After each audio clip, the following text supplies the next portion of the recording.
How to reduce stress in cats. If you've noticed changes in your cat's behavior lately, it's possible that she's feeling stressed. What we perceive as stressful and what a cat sees as stressful can be quite different, and it doesn't take much to disturb her peace of mind. Changes to her routine, a stray in the garden, a new brand of cat litter, an owner going on holiday, or a trip to the vet, all these can potentially trigger an upset. Not only is stress unpleasant for her and you, but it can also cause health problems by reducing immunity, increasing inflammation, and leading to over-grooming. For these reasons, it's easy to see why it is important to reduce stress as much as possible for your cat.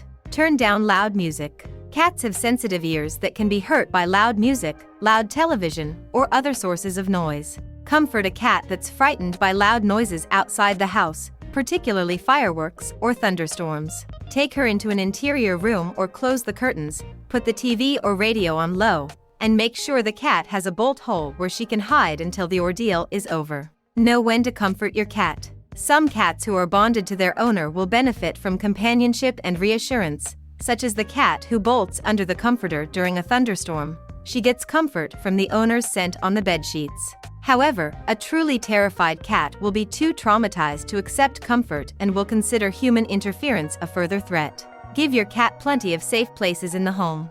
A lack of safe places can also stress a cat. If she feels exposed because there are no high perches where she can safely watch the comings and goings, or no dark cupboards to hide in, this in itself is a stress. All it takes to correct this is the simple provision of a cardboard box in a quiet corner, or a tall tower or scratching post. Try to maintain a peaceful, stable atmosphere at home. Cats are very sensitive to changes to their environment. While some situations are hard to avoid, like moving apartments, try to provide as calm an atmosphere as you can. Arguing and yelling not only stresses you out, but your cat as well. Don't yell at your cat. Cats can't understand the connection between yelling or hitting and something the cat is doing wrong, so trying to discipline a cat this way only makes the cat anxious and afraid.